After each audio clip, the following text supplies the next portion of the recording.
Ibu bapak, saudara-saudari, para romo, bruda, dan para suster yang terkasih. Berjumpa lagi dengan pembahasan Kitab Mazmur episode ke-8. Pada episode ini, Bapak Kardinal mengajak kita untuk mendalami lebih khusus bentuk-bentuk Mazmur keluhan. Baik Mazmur keluhan pribadi dalam Mazmur 56 maupun Mazmur keluhan kolektif dalam Mazmur 74. Kita akan melihat bagaimana pendalaman akan kitab Mazmur tersebut bisa membawa kita pada keyakinan iman tertentu kepada Allah. Karena itu sungguh menarik, selamat mendengarkan, selamat merenungkan, dan selamat berdoa.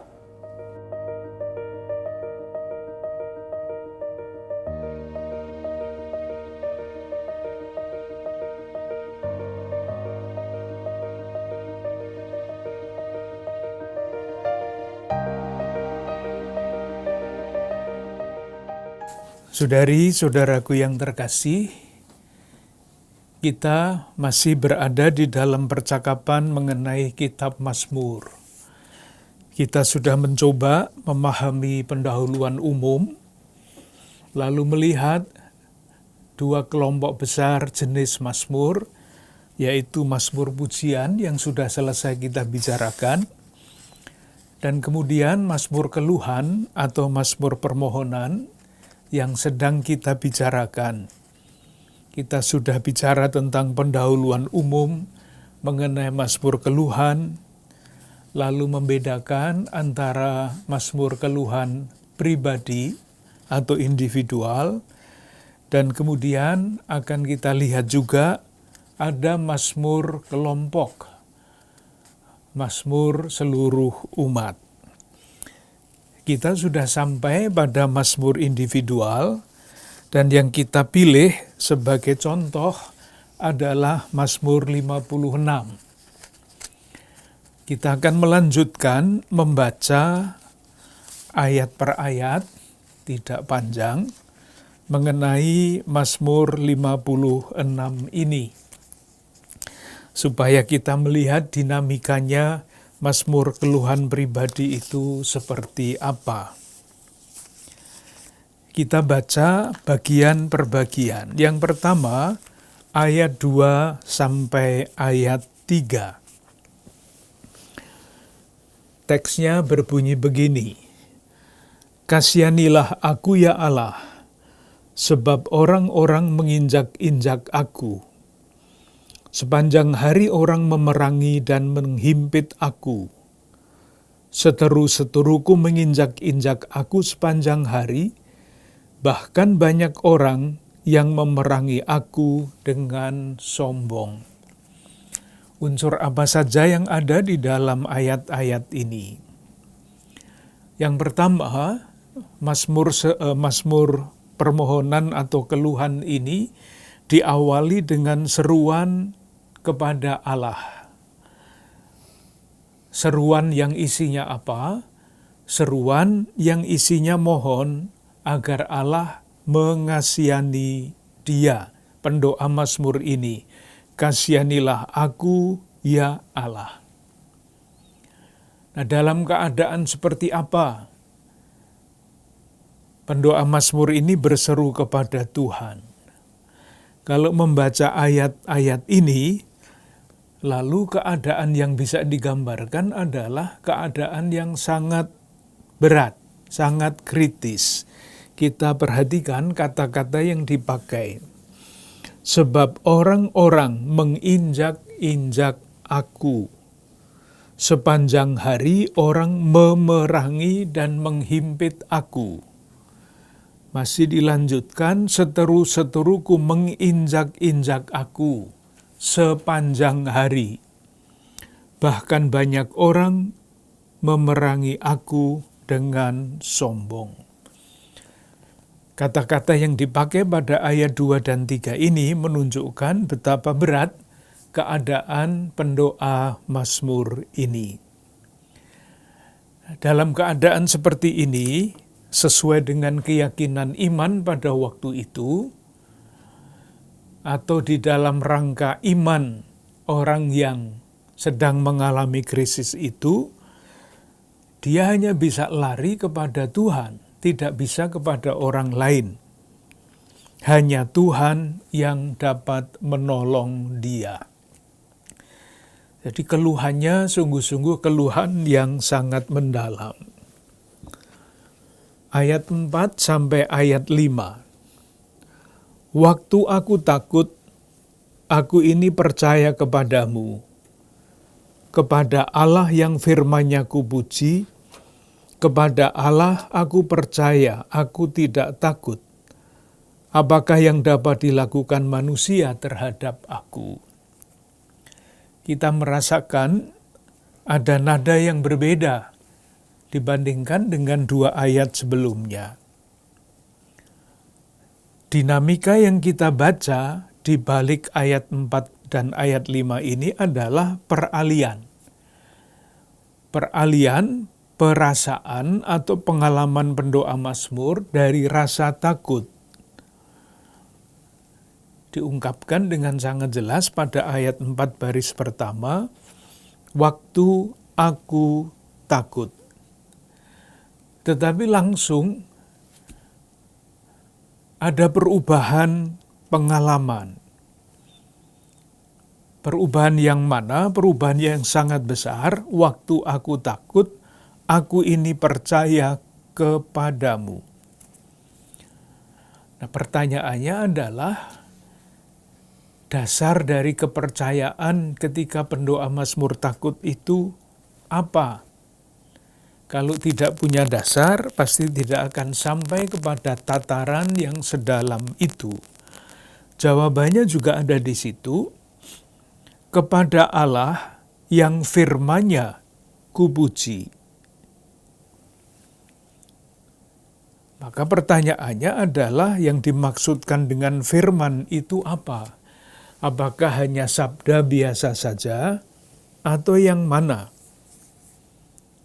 Jawabannya, salah satu yang saya kira menjadi landasan peralihan dari rasa takut menjadi rasa percaya adalah firman dalam arti janji Tuhan.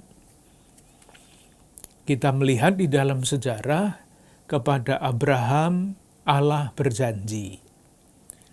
Perjanjian dilanggar, diperbaharui, dan begitu seterusnya.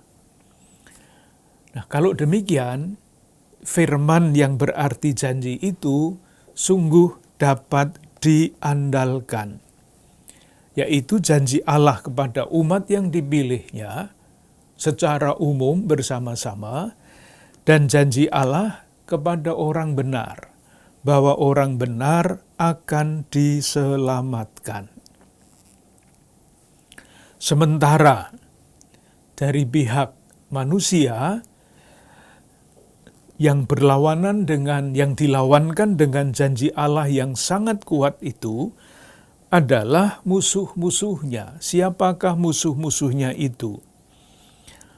Pada ayat 5, kalimat yang terakhir, apakah yang dapat dilakukan manusia terhadap aku?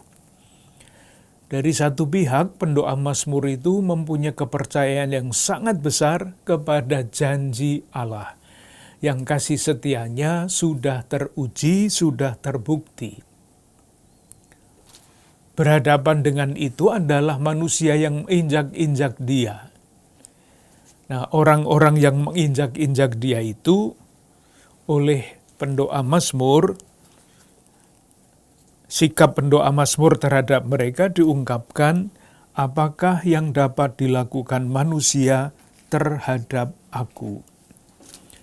Jadi musuh-musuh yang menginjak-injak, yang menghimpit, dan yang membahayakan itu tidak bisa dibandingkan dengan janji kasih setia Allah kepada orang yang sungguh-sungguh mengandalkan Allah. Jadi ada peralihan dari rasa berat dalam situasi kritis menuju kepercayaan. Apakah peralihan itu peralihan yang mulus, artinya terus bertahan, takutnya sama sekali hilang, dan kepercayaannya menjadi semakin kuat? Ternyata tidak seperti itu.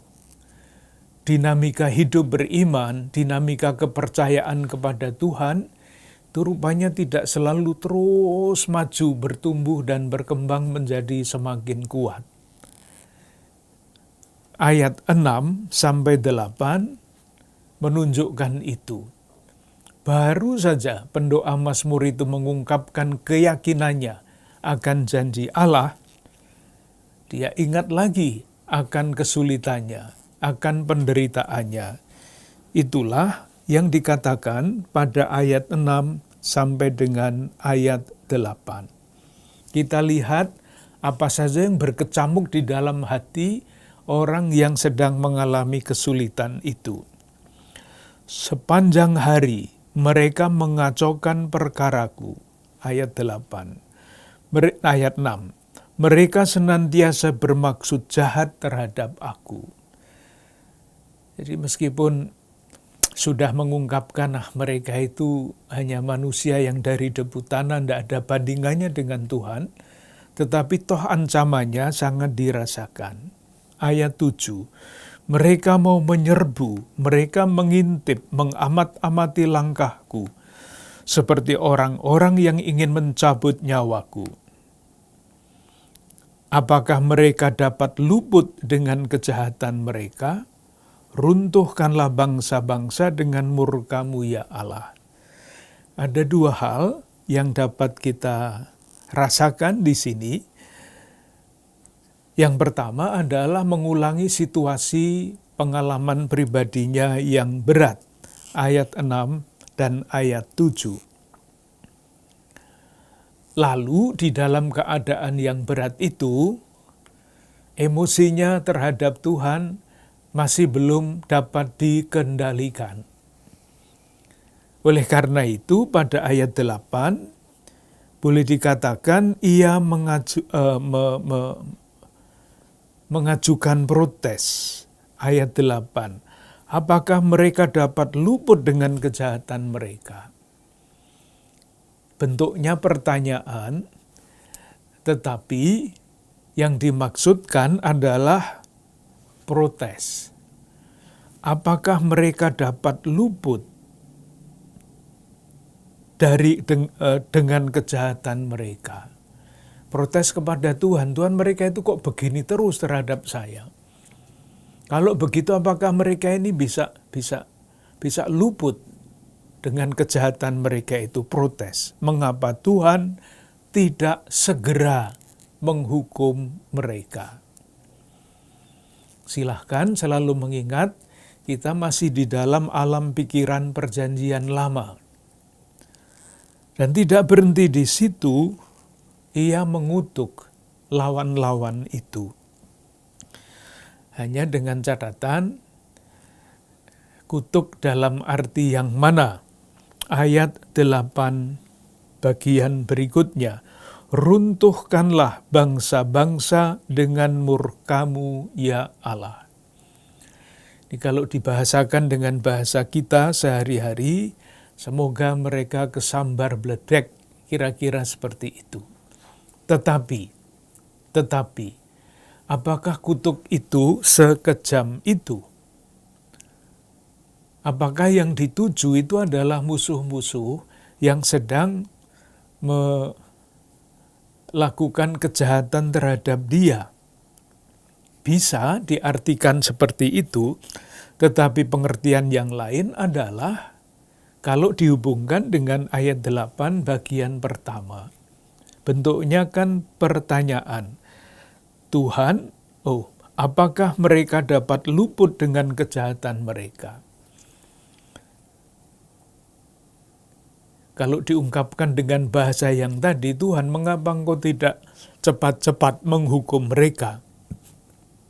Lalu, kalau demikian, ayat 8 bagian kedua ini bisa dimengerti juga secara lebih ringan, sejenis desakan kepada Tuhan agar Tuhan bertindak.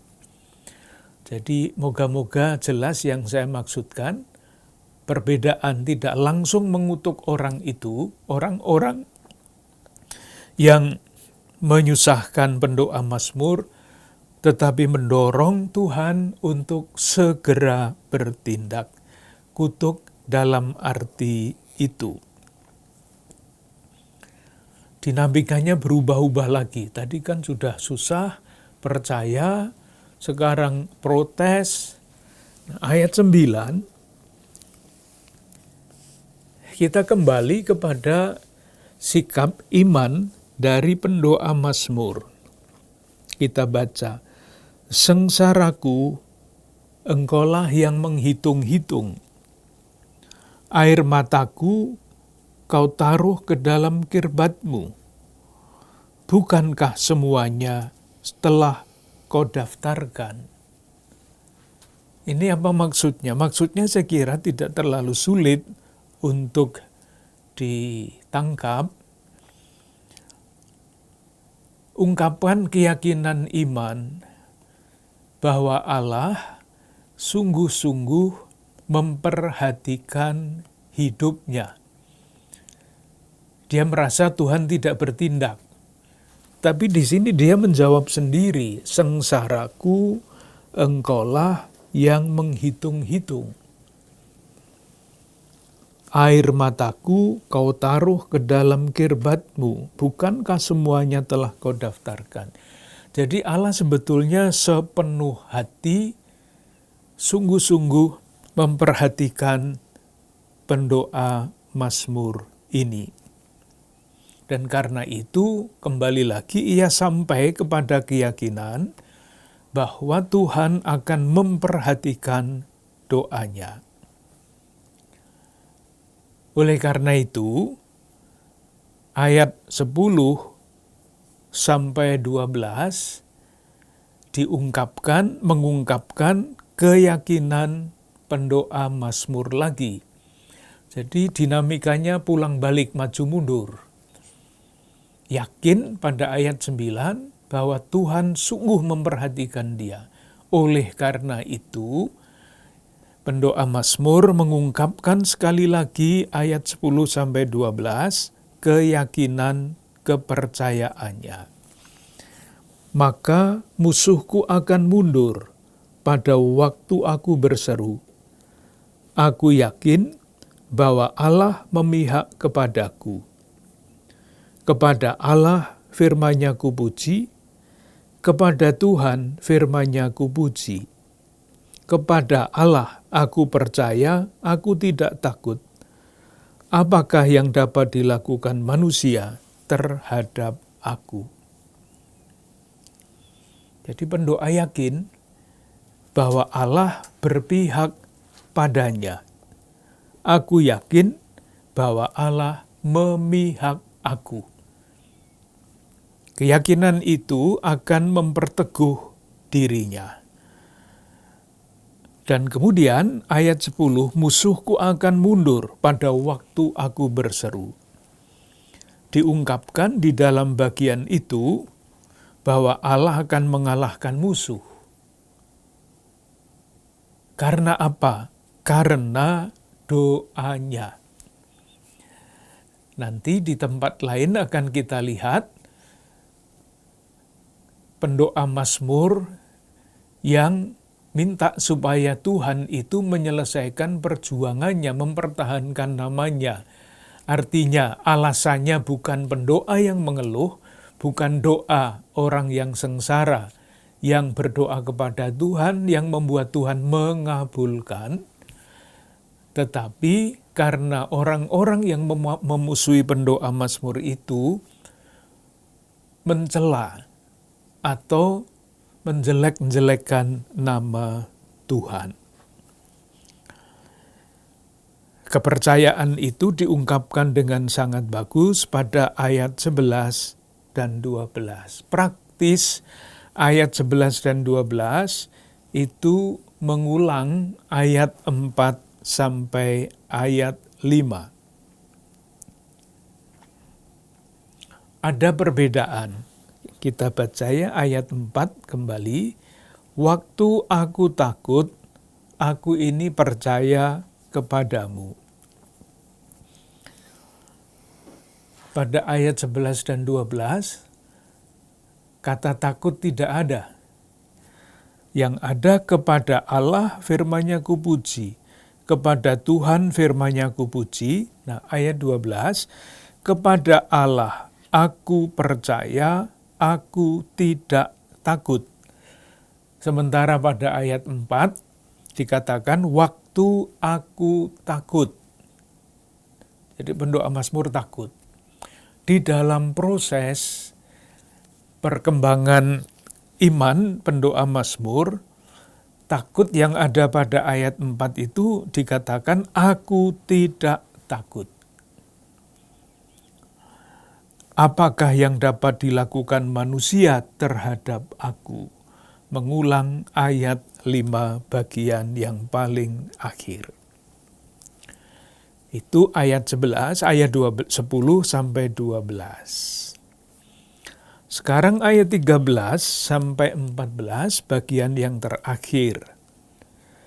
Nasarku kepadamu ya Allah akan kulaksanakan, dan korban syukur akan kubayar kepadamu. Sebab engkau telah meluputkan aku daripada maut, bahkan menjaga kakiku sehingga tidak tersandung. Maka aku boleh berjalan di hadapan Allah.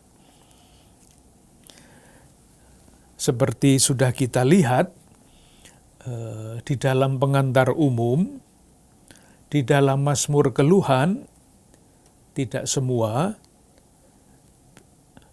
sebagian terbesar Mazmur keluhan itu diakhiri dengan janji. Janji untuk mempersembahkan korban kalau kesusahannya sudah diatasi. Ada dua hal yang menarik di dalam ayat ini. Yang pertama adalah penunjuk waktu. Kita perhatikan ya ayat 13, nasarku kepadamu ya Allah akan. Jadi belum dilakukan, akan. Dan korban syukur akan kubayar. Nah, pendoa Mazmur ini sudah dibebaskan dari pengalaman susah atau belum? Jawabannya belum. Tetapi, nah ini yang sangat menarik. Yang kedua,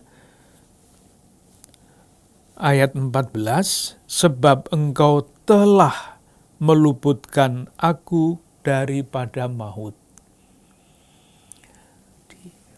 Meskipun pengalamannya itu masih susah, seperti tampak di dalam ayat-ayat tadi, khususnya ayat berapa? 7, 6, sampai 8, masih susah. Tetapi pendoa Mazmur itu menggunakan kata penunjuk waktu telah. Apa itu artinya? Apakah memang sudah? Jawabannya belum. Tetapi karena kepastian, keyakinan akan janji Allah yang pasti akan dilaksanakan, meskipun pengalamannya masih susah, tetapi pendoa Mazmur berani mengatakan bahwa Allah, bahwa engkau telah meluputkan aku daripada maut. Rasa-rasanya ini sangat bagus, karena yaitu tadi, begitu besar keyakinannya, sehingga meskipun belum dialami tetapi yakin. Nah, keyakinan itu diungkapkan dengan kata penunjuk waktu telah.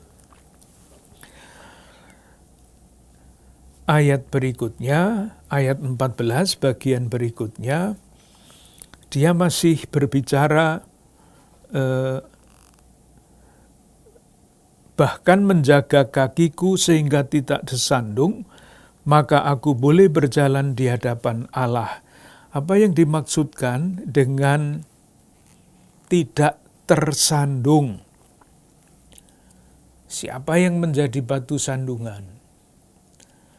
Di kita membayangkan pendoa Mazmur ini masih di dalam kesusahan, dan dulu pernah kita bicarakan dalam pembicaraan percakapan sebelum ini, kalau keadaan tidak sesuai dengan keyakinan, orang benar keyakinannya mestinya diberi ganjaran.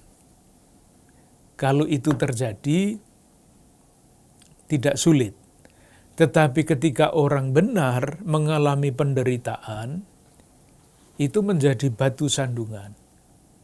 Salah satu sikap di dalam keadaan kenyataan seperti itu adalah menjadi ateis praktis. Nah, ini sandungan. Jadi pendoa Mazmur ini yakin bahwa dia tidak akan tersandung dan mengambil sikap seperti kelompok ateis praktis itu. Karena apa? Karena kenyataan tidak sesuai dengan keyakinan mereka. Maka dikatakan di sini, sebab engkau telah meluputkan aku daripada maut, bahkan menjaga kakiku sehingga tidak tersandung. Dalam keadaan sulit, Allah menjaga dia sehingga tidak tergiur untuk bergabung dengan kelompok ateis praktis itu. Maka aku boleh berjalan di hadapan Allah. Nah, itulah cita-cita hidup orang beriman, berjalan di hadapan Allah dalam terang kasih Allah. Moga-moga dengan demikian kita bisa memperoleh gambaran mengenai yang disebut Mazmur keluhan individual. Orang per orang yang mengalami kesulitan. Sekarang kita lanjutkan dengan selanjutnya, yaitu Mazmur keluhan kolektif. Mazmur keluhan kelompok. Jadi yang mengeluh ini bukan pribadi, tetapi kelompok. Dan kelompok itu antara lain bisa berarti seluruh umat. Kita lihat catatan-catatan umum. Yang akan kita pilih nanti adalah Mazmur 74. Sekarang kita baca dulu beberapa catatan pendahuluan. Pertanyaan pertama yang muncul adalah, mengapa umat mengeluh? Dulu sudah kita sebut beberapa, ada ancaman bencana, ada ancaman perang, macam-macam. Tetapi salah satu yang memberikan pengalaman amat sangat pahit kepada bangsa Israel adalah pembuangan ke Babilonia. Karena itu adalah akhir dari perjalanan panjang sejak pembebasan dari Mesir masuk tanah terjanji, menjadi petani, menjadi kerajaan yang hebat zaman Saul dan Salomo. Pelan-pelan kerajaan itu melemah dan habis, hilang pada tahun 587 ketika bangsa Israel secara total dibuang ke Babilonia karena kalah perang, dikalahkan oleh Raja Babilonia. Bukan hanya kalah perang, tetapi pusat ibadat mereka yang mereka yakini menjadi tempat tinggal Allah rata dengan tanah. Eksistensi umat Israel terancam pada waktu itu. Kita coba lihat, kita baca, ada satu Mazmur yang secara sangat jelas berkaitan dengan peristiwa pembuangan di Babilonia itu. yaitu Mazmur 137.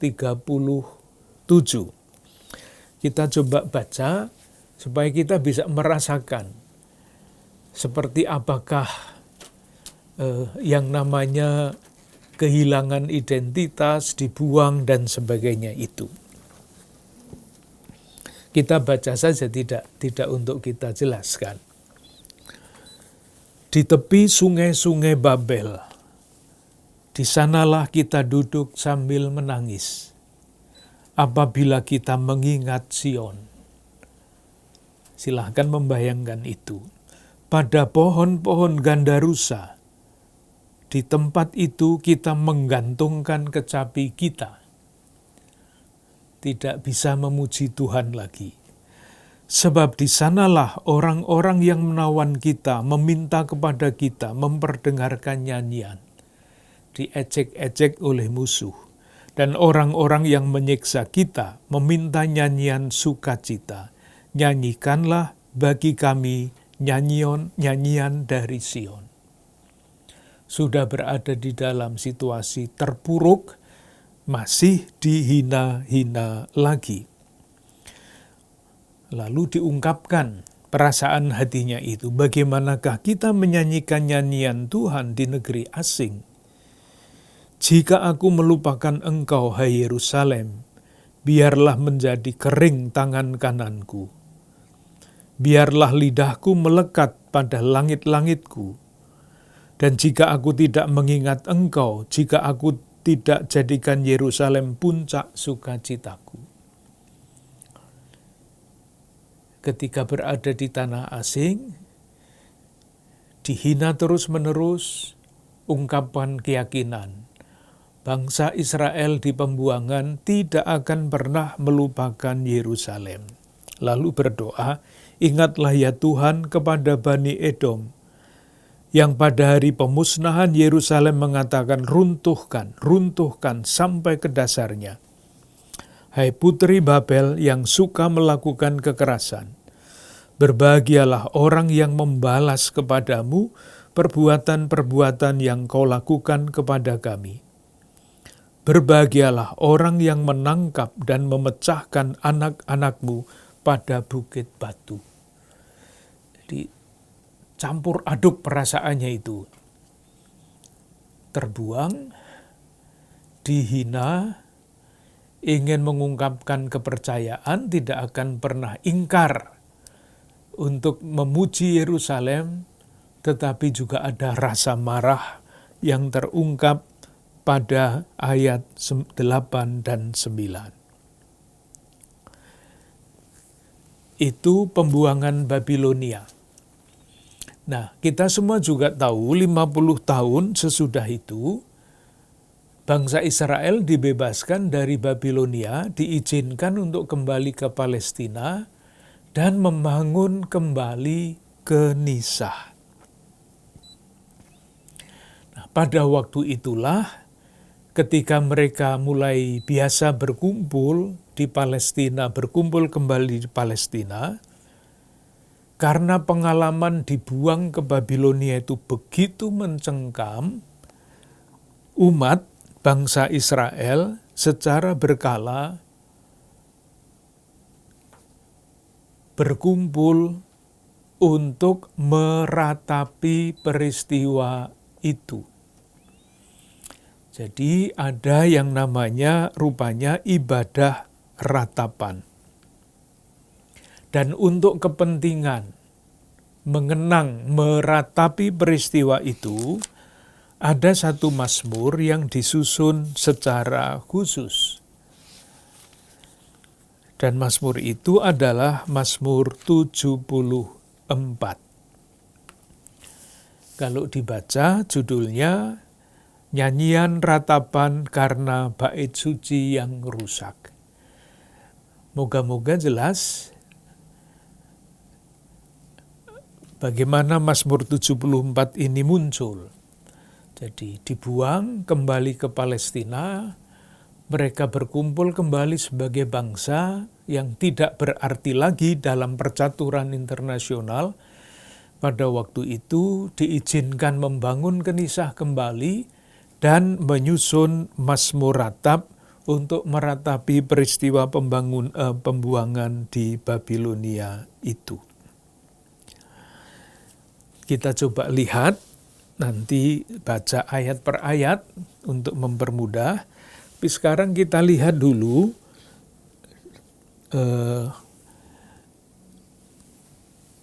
tanda-tanda bahwa Mazmur ini memang berkaitan dengan runtuhnya Yerusalem ketika dikalahkan oleh tentara Babilonia. Yang pertama, ayat 3 sampai dengan ayat 7.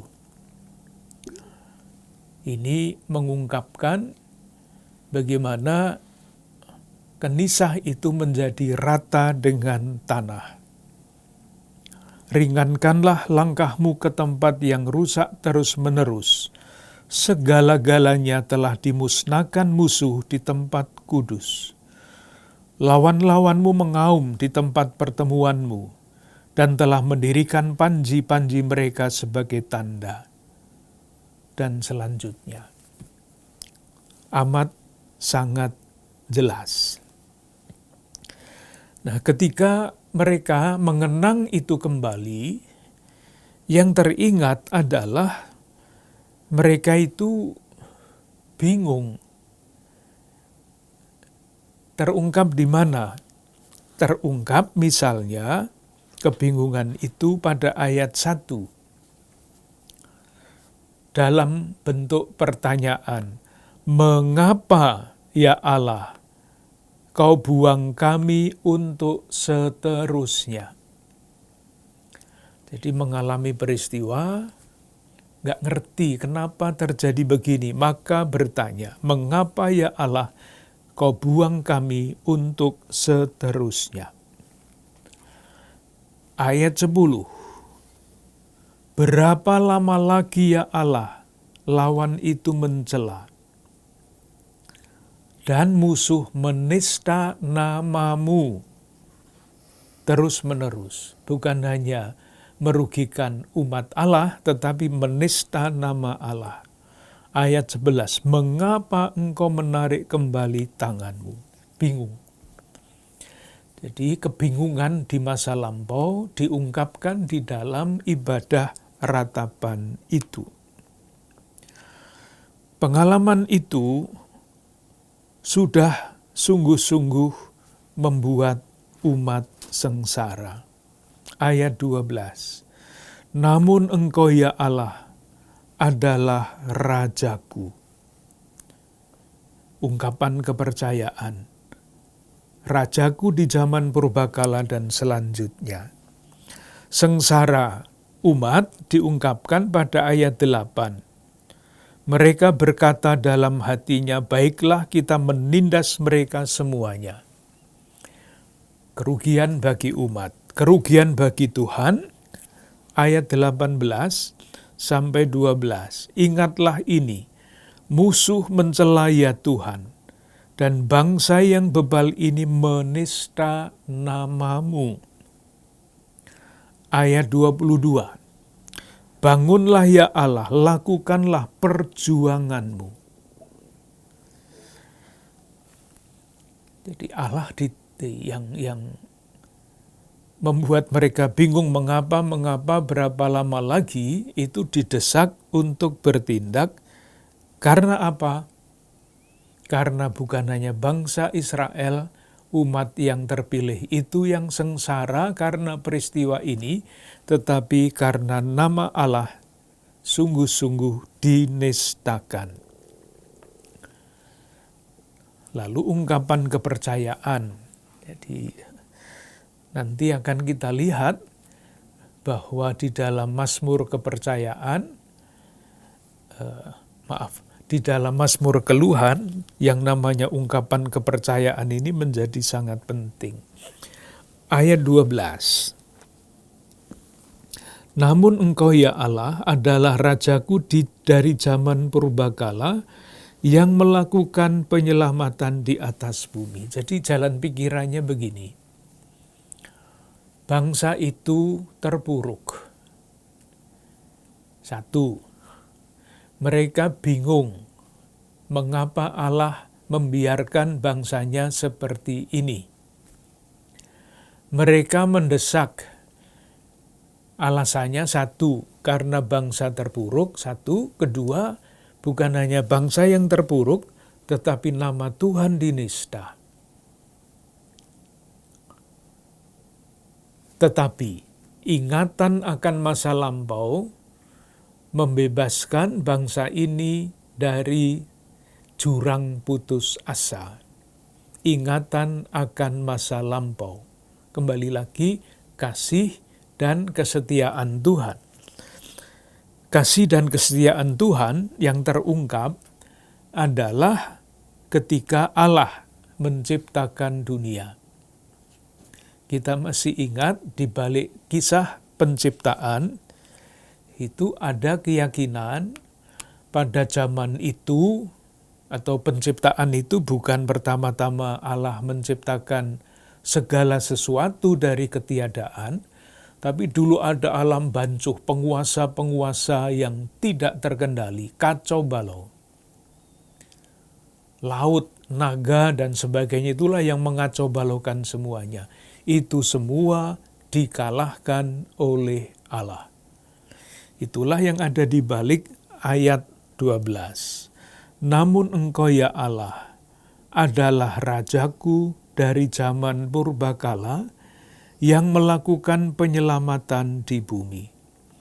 Engkaulah yang membelah laut dengan kekuatanmu, yang memecahkan kepala ular-ular naga di atas muka air.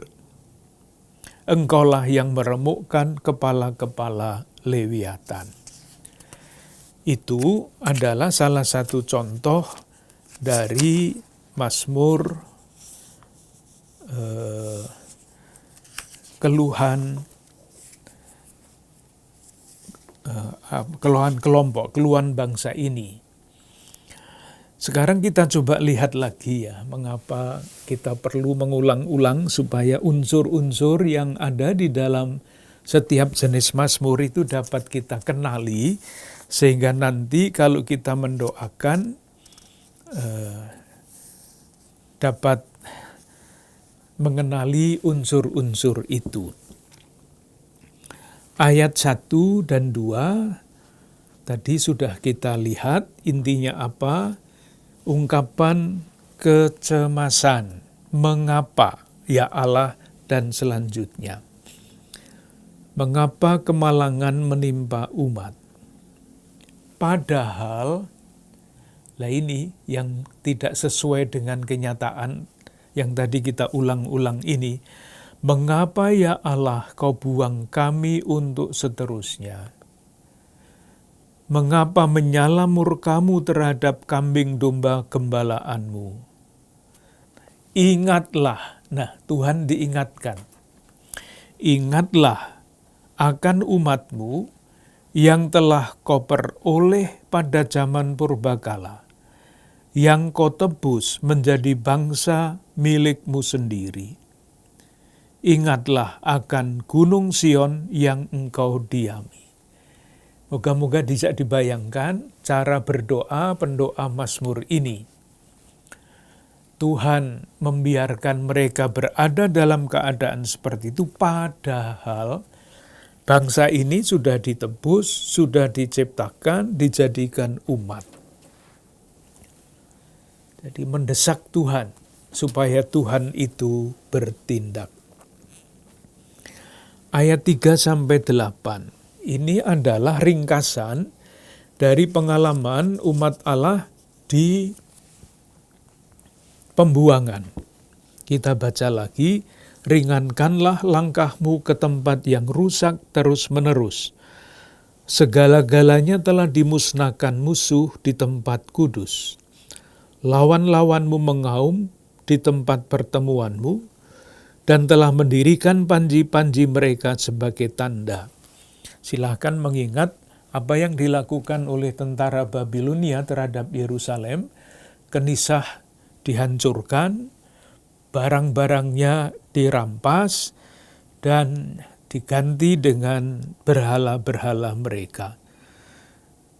Kelihatannya seperti orang mengayunkan tinggi-tinggi sebuah kapak kepada kayu-kayuan yang lebat. Dan sekarang ukiran-ukirannya seluruhnya dipalu mereka dengan kapak dan beliung. Mereka menyulut tempat kudusmu dengan api. Mereka menajiskan tempat kediaman namamu sampai pada tanah. Mereka berkata dalam hatinya, baiklah kita menindas mereka semuanya. Jadi, saya kira menjadi sangat jelas inilah ungkapan singkat dari kehancuran Yerusalem. Ayat 9 sampai 11. Pertanyaan ayat 1 diulang pada ayat 11 sudah kita bicarakan. Dalam keadaan seperti ini, masih terus digambarkan bahwa Allah itu tetap jauh dari umat. Tidak ada intervensi apapun dari Allah. Ayat 10.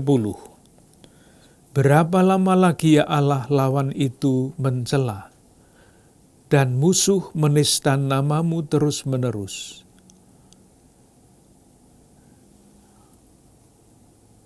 Mengapa engkau menarik kembali tanganmu, menarik tangan kananmu di dada? Jadi, menarik tanganmu di dada. Kalau Allah bertindak, itu Allah mengulurkan tangannya. Kalau Allah tidak bertindak, tangannya ditarik, tidak diulurkan lagi. Ayat 11, mengapa engkau menarik kembali tanganmu, menaruh tangan kananmu di dada. Seolah-olah Tuhan itu melihat penderitaan umat berpangku tangan saja. Padahal musuh terus menista nama Tuhan. Ayat 10. Yang menarik adalah, kembali lagi, di dalam Mazmur keluhan itu bukan menjadi akhirnya. Oleh karena itu, mulai pada ayat 12 sampai 17, mulailah nada pujian. Menarik sekali. Kita lihat ayat 12 sampai 17.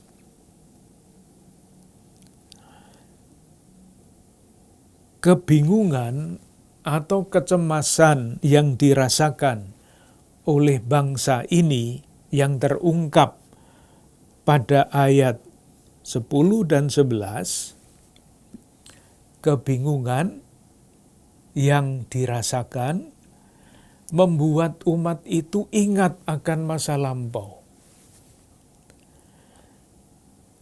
Saya kira itu adalah suatu jurus atau langkah yang sangat biasa. Ketika kita berhadapan dengan sesuatu yang mungkin tidak kita siap menerimanya, kita seringkali ingat masa lampau, pengalaman-pengalaman masa lampau, untuk membaca pengalaman yang sedang dihadapi. Itulah yang terjadi di sini. Ayat 12 sampai 17. Engkau ya Allah adalah Rajaku dari zaman purbakala, yang melakukan penyelamatan di atas bumi.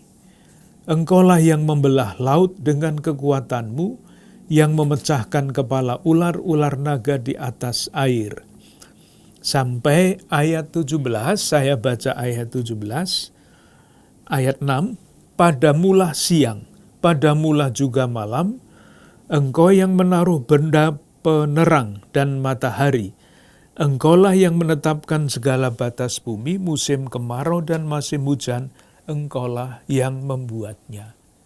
Yang diingat adalah karya penciptaan Allah. Jadi, umat bingung, tetapi tidak tinggal pada bingung. Ternyata, dengan mengingat masa lampau, mereka menemukan jawaban mereka sendiri. Tuhan tidak menarik tangannya, kelihatannya saja ia menarik tangannya, tetapi nyatanya tidak. Yang terakhir adalah ayat 18 sampai dengan ayat 23. Ayat 12 sampai ayat 17 yang berbicara tentang penciptaan, itu sebetulnya adalah ungkapan keyakinan bahwa nama Allah yang dinista, Allah yang namanya dinista adalah Allah yang berkuasa. Tidak kalah dengan nista orang yang memusuhi dia. Ungkapan kepercayaan. Nah, sesudah kekuasaan Tuhan itu diakui,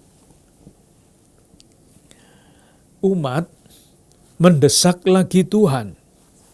Ayat 18. Mulai dengan kata sama dengan ayat 2. Ingatlah akan umatmu yang telah kau peroleh. Ayat 18. Ingatlah ini. Musuh mencela ya Tuhan, dan bangsa yang bebal itu menista namamu. Mendesak lagi. Janganlah berikan nyawa merpatimu kepada binatang liar. Janganlah lupakan terus-menerus nyawa orang-orangmu yang tertindas. Mendesak lagi. Alasan mendesak apa? Ayat 20. Ingatlah kepada perjanjian, sebab tempat-tempat gelap di bumi penuh sarang-sarang kekerasan. Janganlah biarkan orang yang terinjak-injak kembali dengan kena noda. Biarlah orang sengsara dan orang miskin memuji-muji namamu. Terakhir, bangunlah ya Allah, lakukanlah perjuanganmu. Jadi Allah yang dipercaya sudah mengalahkan kekuatan jahat di penciptaan, melanjutkan perjuangan. Sekarang Allah diingatkan untuk melanjutkan perjuangan itu. Allah didesak untuk membela perkaranya sendiri, bukan perkara umat, tetapi perkara Allah. Dan sesudah itu semua, ingatlah akan celah kepadamu dari pihak orang bebal sepanjang hari, lalu janganlah lupa suara lawanmu, deru orang-orang yang bangkit melawan engkau, yang terus-menerus makin keras. Sebetulnya, kalau diurut-urutkan dinamikanya, ayat 21 itu mestinya menjadi penutup. Karena apa? Karena bagian ayat 21 bagian 2 itu mengatakan biarlah orang sengsara dan orang miskin memuji-muji namamu. Kalau itu dipindah ke belakang, lalu dinamikanya selesainya itu mulus, tidak selesai dengan kata-kata yang keras seperti itu. Janganlah lupa suara lawanmu, deru orang-orang yang bangkit melawan engkau, yang terus-menerus makin keras. Itu mengingatkan Tuhan lagi akan musuh-musuh bangsa Israel. Padahal salah satu unsur yang paling penting di dalam Mazmur keluhan kelompok adalah kepercayaan itu dan janji untuk menjadikan hidup mereka sepenuhnya pujian bagi Tuhan. Dengan demikian kita selesai dengan Mazmur keluhan. Kita lanjutkan ke perjumpaan kita yang akan datang. Terima kasih.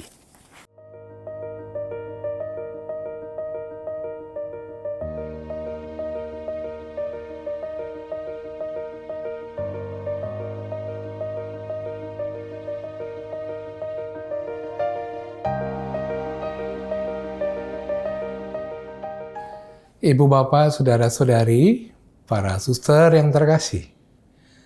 Menarik sekali episode 8 ini. Dengan pendalaman yang diberikan oleh Bapak Kardinal, kita sampai pada 2 hal yang bisa kita petik sebagai refleksi iman.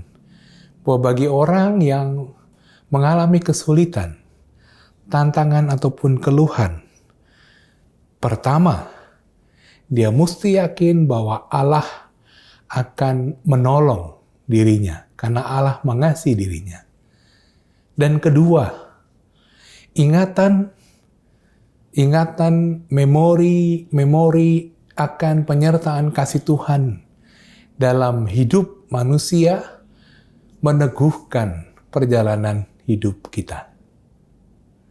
Semoga ini bisa menjadi inspirasi iman bagi kita. Kita mohon berkat Tuhan. Semoga Allah yang Maha Kuasa mencurahkan rahmat kesehatan, perlindungan, dan damai sejahtera dalam nama Bapa, Putra, dan Roh Kudus. Amin. Terima kasih, sampai jumpa.